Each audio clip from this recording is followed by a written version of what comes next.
अस्सलाम वालेकुम. इयत्ता चौथी, विषय मराठी.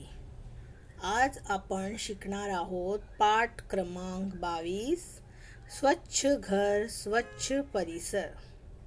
बच्चों, आज हम आपकी सुलभ भारती इयत्ता चौथी की मराठी की जो पुस्तक है उसका पाठ क्रमांक 22, स्वच्छ घर स्वच्छ परिसर, ये पाठ जो है पढ़ेंगे. सबसे पहले यहाँ पर पहा वो बोला, यहाँ पर चित्र नज़र आ रहे हैं. देखेंगे ये चित्र नज़र आ रहे हैं तो पहले चित्र का हम पहले निरीक्षण करेंगे. निरीक्षण यानी कि मुशाहिदा. इस चित्र में आपको कौन क्या नज़र आ रहा है? तो इस चित्र में हमको एक आजी नज़र आ रही है जो कि भाजी जो है वो साफ़ कर रही है, काट रही है, और उनके साथ एक लड़का बैठा हुआ है, वो भी उनकी जो है इस काम में मदद कर रहा है. तो इस चित्र से हमें क्या समझ में आया कि हमें जो है हमारे घर में, बाहर, जहाँ कहीं भी हमारे बड़ों को हमारी मदद की ज़रूरत है, सहायता की ज़रूरत है, तो हमें उनकी सहायता और मदद करनी चाहिए. बढ़ते हैं अगले जो है चित्र की तरफ. दूसरा चित्र है, इस चित्र में जो है एक लड़की नज़र आ रही है जो कि झाड़ू से अपना घर जो है वो झाड़ रही है, साफ कर रही है.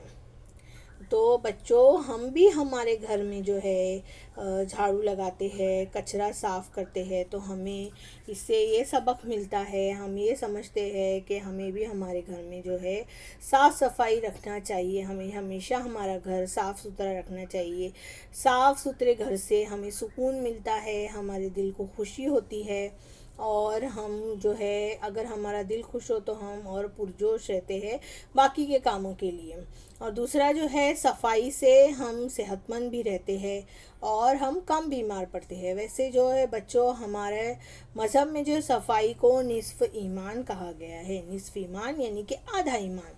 हमारा आधा ईमान ही सफाई है, चाहे वो घर की सफाई हो, हमारे जिस्म की सफाई हो, या हमारे दिल की सफाई हो. तो हमें जो है घर को साफ रखना चाहिए. इससे हम सेहतमंद रहेंगे, तंदुरुस्त रहेंगे और कम बीमार पड़ेंगे.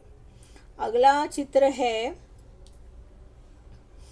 इस चित्र को हम देखेंगे. यहाँ पर एक पुरुष नज़र आ रहा है जो कि कचरा डाल रहा है. यहाँ पर कचरे की दो बाल्टियाँ क्यों नज़र आ रही है?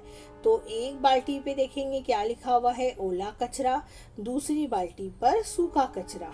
बच्चों, हमारे घर में जब कचरा लेने के लिए कचरे वाला आता है तो हमसे, हमारे घर में भी वो दो तरह का कचरा हमसे मांगता है. अगर किसी दिन हमने गलती से एक ही बाल्टी में दोनों कचरे रख दिए तो वो हमारे घर से कचरा नहीं लेके जाता है. तो उसी तरह से ये जो आदमी नज़र आ रहा है, ये दो जगह जो है कचरा डाल रहा है. एक जगह ओला कचरा है, दूसरी जगह सूखा कचरा. अब हम समझेंगे ये दो बाल्टियाँ क्यों हैं. ओला कचरा म्हणजे काय? ओला म्हणजे काय? ओला यानी कि गीला कचरा, और यहाँ पर होता है सूखा कचरा. सूखा यानी सूखा कचरा.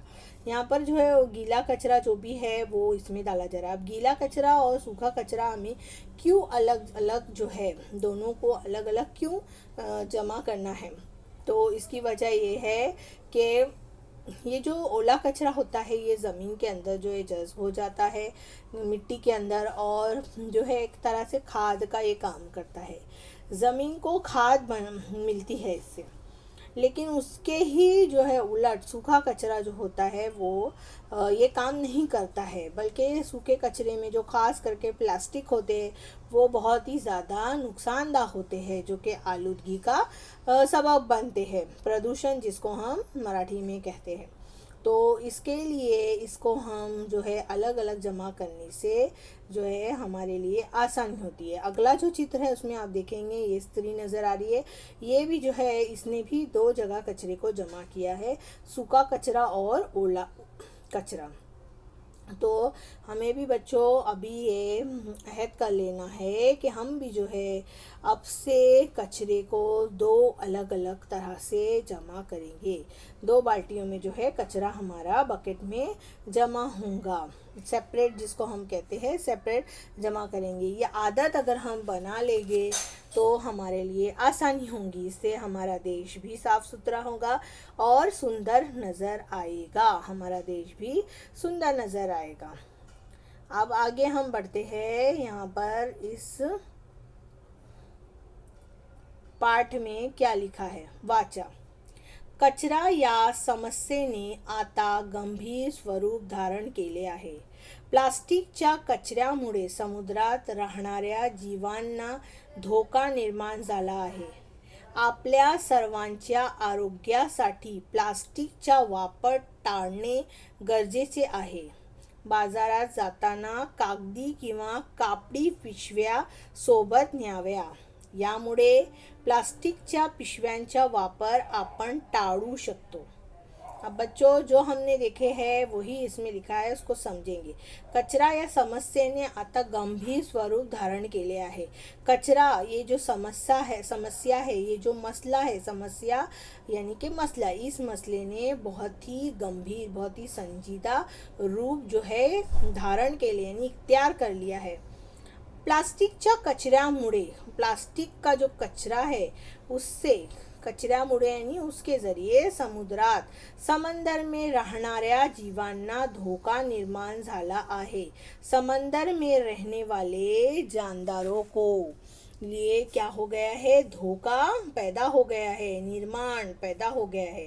आपल्या सर्वांच्या आरोग्यासाठी, हम सबके, सर्वांच्या सबके, हम सबके आरोग्य के लिए, सेहत के लिए प्लास्टिकचा वापर टाळणे गरजेचे आहे. हमारी तमाम लोगों की सेहत के लिए हमें प्लास्टिक का इस्तेमाल, वापर टाळना जो है बहुत ही ज़रूरी, गरजेचे आहे, ज़रूरी हो गया है. बाजारात जाताना कागदी किंवा कापडी पिशव्या सोबत न्याव्या. बाजारात जाताना, बाजार जाते वक्त हमें कागज़ की या कपड़े की जो है पिशव्या, थैलियाँ जो है साथ में ले जाना है. यामुळे प्लास्टिकच्या पिशव्यांचा वापर आपण टाळू शकतो. यामुळे, इससे जो है हम प्लास्टिक की थैलियों का जो है इस्तेमाल हम टाल सकते हैं. बच्चों, आप लोगों को अभी तो लॉकडाउन हो गया है. लास्ट ईयर जो है आपको, पिछले साल आपको हमारी स्कूल में जो है कपड़े की थैलियाँ भी सब बच्चों को बांटी गई थी. तो वो किस लिए? इसीलिए कि हमें जो है प्लास्टिक की थैलियों का इस्तेमाल जो है दूर करना है, ख़त्म करना है. इसके लिए हर बच्चे को जो है ये थैलियाँ स्कूल में तकसीम की गई थी. तो इससे आप समझ सकते हैं कि ये मसला कितना संजीदा है, कितना गंभीर है. तो हमें मुस्तकबिल में अभी ये अहद करना है कि हम कभी भी प्लास्टिक की थैलियों का इस्तेमाल नहीं करेंगे. उम्मीद है बच्चों आपको ये समझ में आ गया होगा ये पार्ट. तो मिलते हैं नेक्स्ट वीडियो में. अल्लाह हाफिज़.